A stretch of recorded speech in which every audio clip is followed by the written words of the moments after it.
LED sign modules. I've got two types here. This type that I've got lit are 12 volt DC modules. Also available as 24 volt version, but this one set that aren't lit at the moment are 220 volt, 240 volt modules. And all the circuitry is inside these to drive the LEDs, and they're not very big. Quite intrigued. Looking forward to taking one of these apart to see what the circuitry is. All I can see through the front is two resistors. I hope it's not just resistors, but you never know. So these are used a lot where neon used to be used or the fluorescent tubes used to be used. In the case of a big box sign, you may just have a couple of 12 volt power supplies inside and these zigzagging along in the back behind the plastic. And they can either be applied with double-sided tape. What's this type? It's a 3M clone. They're both 3M clones, aren't they? But it's either got the double-sided tape or you've got a little hole here that you can put a screw through to actually clamp them into place. And in the case of channel letters, if it's the front illuminated front face, you'll find these inside mounted in the back. Say it was the letter U, you'll just find them shaped round inside with a low voltage cable going into them, lighting the front plastic from the back. Or if it's the silhouette type, these will be mounted in reverse. They'll be mounted in the front of the letter pointing in, and it will just create a splash of light at the back. They also have uses in cars and vans, because you can use them as a very convenient alternative to LED tape for general illumination in the back. You can get kits on eBay where they just sell strips of this purely for in-van illumination. And they've got the edge over the tape and they're easier to install because you can just basically go along just sticking each module up at a time, and they can also go around corners easier than the standard tape. They're also a proven technology. I mean, there are crap ones on sale on eBay, but most of them are kind of refined now. They're more reliable than they used to be. So this version, the reason I bought these in the first place, well, I'll show you. I'm going to warn you in advance that these shimmer and flicker because they appear to be, well, basically there's no capacitor. So these are going to shimmer and flicker. Be aware of that. It's not too bad, but there is a distinct shimmer, not to the naked eye, but the camera is doing a great job of picking it up. It's showing about 12 watts. It's showing a sensational power factor of 0.947 and a current of 51 milliamps. Let's do some maths, shall we? Let's bring the King calculator in. So I've actually got 9 modules, 12 watts divided by 9. So each of these is about 1.33 watts. 51 milliamps, 0.051, divided by the 9 modules is about 5 or 6 milliamps per module. So you could run a lot of these. That's one advantage, but I wonder how reliable they'd be.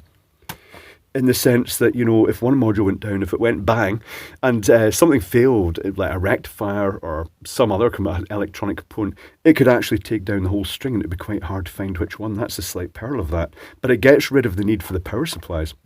Either way, these modules all typically cost about £1. They come in about £1 per module, and you get them in strings. Like, you can get them just as an individual module, or you can buy 20, as I did, or you can get a whole roll of 100. And just use them as desired.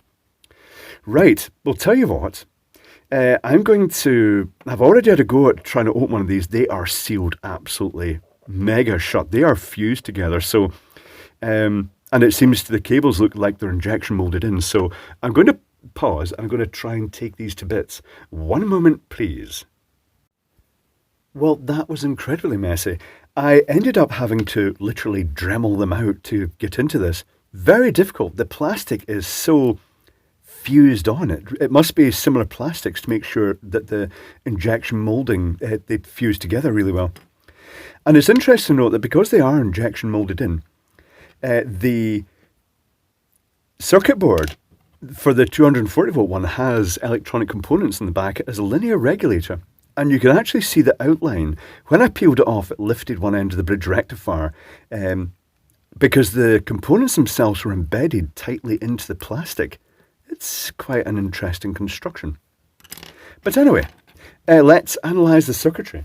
I shall show you a zoomed up image of both the 12 volt and the 240 volt one. So let's zoom right in, and we'll start with the 12 volt one. The 12 volt strip, because it's working at a higher current, this is where the advantage of the 24 volt stuff, probably with more LEDs, it means that for a given intensity, it will be about half the current, so you can run twice as many on one sort of particular cable size. It just means there's less drop across the run. The 12 volt one has big thick bus bars on the back, and on the front it has LEDs that apparently have 3 chips each, because there's one resistor, one 91 ohm resistor per LED, and I can see a little rectangular block in here that does suggest it's a triple chip LED. So the positive connection goes to each of the LEDs, and the negative connection comes up to the resistors and then goes through these sort of light coloured ones. Tracks here just to connect. It's very simple. It just literally is the LEDs in series with the resistors. The mains voltage one is a lot more complex. Let's move this up here. On the front, it's got 3 multi-chip LEDs in series. Now, I actually tacked, you can see the rectifier here has quite shiny pads in the output, the plus minus. I tacked a 4.7 microfarad 400 volt capacitor across that and then put a current limiting resistor in to avoid overheating the regulator here. And I just passed enough current to make the LEDs glow so I could get a voltage measurement across them. I measured 72 volts across them. Now, I would estimate that at 72 volts, I would estimate that the current I was running them, it's only going to be about 2.5 volts across each chip. That would suggest there's around about 28 chips or so in each. So these are quite high voltage, and 28 volts, it could be 24 to 28, but 28, say times the 3 volts of the full intensity LED, that's going to be about 86 volts per LED. It really adds up to a high value. I do not know what the 470 ohm resistors are for. There's very little voltage across them because it's only about 6 milliamps that was passing through the circuit. Very odd. But anyway, here is the circuitry. This time with the neutral, the bus bars are much thinner because the current for the whole thing is much lower. So we have the neutral bus bar, this blue one, coming right up and going straight out the other end of the module so that the wires can loop out. However, the live, to allow room for the space for the circuitry, the live bus bar goes through these 6 plated through holes, runs on the other side, dots back through with 6 plated through holes. I shall just add the missing plated through holes, and then goes on. The neutral drops down to the bridge rectifier, and likewise the live bus bar from the back comes through plated through holes to the bridge rectifier, so it's basically across live and neutral. The output, the positive, then goes through and to the LEDs, runs through that high voltage LED, resistor, high voltage LED, resistor, high voltage LED, and then back to the linear regulator. The linear regulator, and because I'd already used blue for the neutral, I've used green for the negative here. The green from the bridge rectifier comes to the sense resistor and the regulator, and then the sense resistor goes to one of the pins, and then it goes to the LEDs. So it's a very simple linear regulator. It's going to dissipate a little bit of heat, but given the voltage of these LEDs, it's not going to be too dramatic. Right, schematics. Let's take a look at the schematics. So we'll start with the 12 volt one. Here it is, very simple schematic.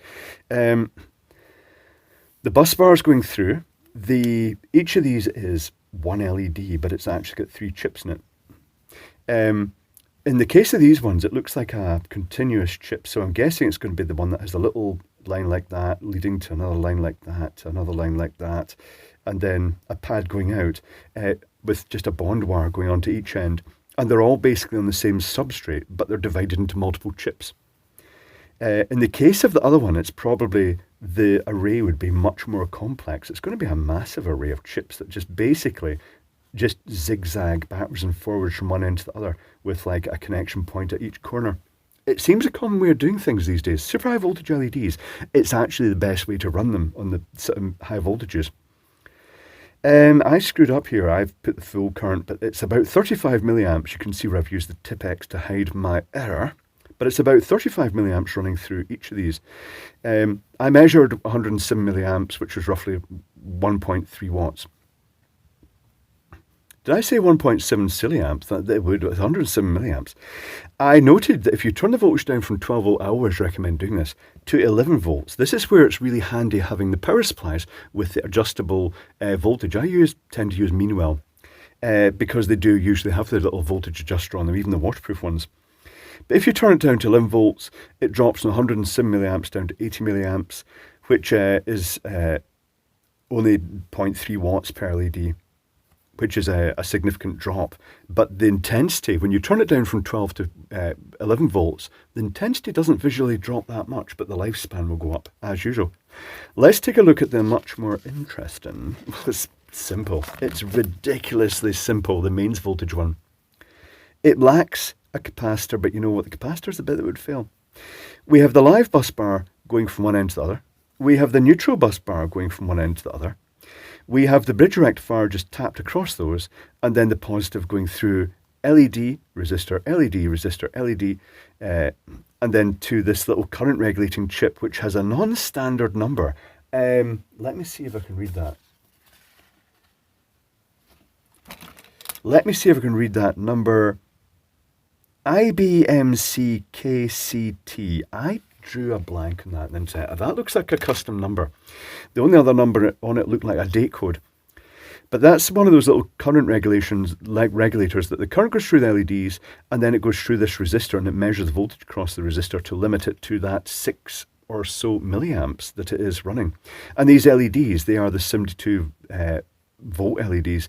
I noticed that maybe this is why it's such a good power factor. If this is the rectified waveform, I would say that it was lighting for a good chunk of that waveform. It only dips out for about the bottom 30% of the sine wave. So when you shake the LEDs backwards forward, you can see that flicker and the cameras will pick it up. But to the naked eye, it's actually pretty good, which is unusual given how many chips are in each of these LEDs, what the combined forward voltage is. So what's the bit that's going to fail in this? If this bit fails, it'll probably pop a wire bond in the LED and it'll fail in a controlled manner. If the rectifier fails, it will probably clamp the supply. And the only way to clear that would be to do destructive high current pulse type techniques to find if you could try and blow the fault clear. But the potential with things like this is it could take the whole string of LEDs out. So that's interesting. The thing that actually got me interested in these recently was when a Chinese marketer invaded a technical signage forum, and every post they were saying, "You like my LED modules, you buy, I have 220, I have 120 volt." And I was thinking, I don't really care much. The spam was actually quite rude to her because she was spamming a technical forum.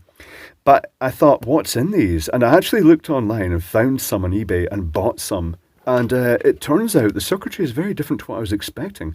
It is fairly efficient. The secret is down purely to these high voltage LEDs that mean there's very little left to drop over. Well, these resistors aren't doing an awful lot. This little component is doing a bit, but it doesn't leave much to drop. Oh, both these circuit boards, by the way, are not aluminium core. Some of the better quality ones have an aluminium core PCB in them to help dissipate the heat a bit. But keep in mind that they're then stuck on with double-sided foam tape. So it's, it's kind of like, I suppose, as long as they keep the power low enough, they're not going to get too hot. But they're interesting. They're also available in a selection of colours. And if you go for the super trashy ones from eBay, which will fail quite quickly probably, they certainly used to in old days, it's just a rectangular box with the LED, almost like a section of LED tape just sat into it and then just flooded with resin with the wires coming out. I've ordered some of those too to test them. But these ones are quite nice. It's a nice construction, and the circuitry is not what I expected. It's actually quite neat for the high voltage ones. Pretty good. Interesting stuff.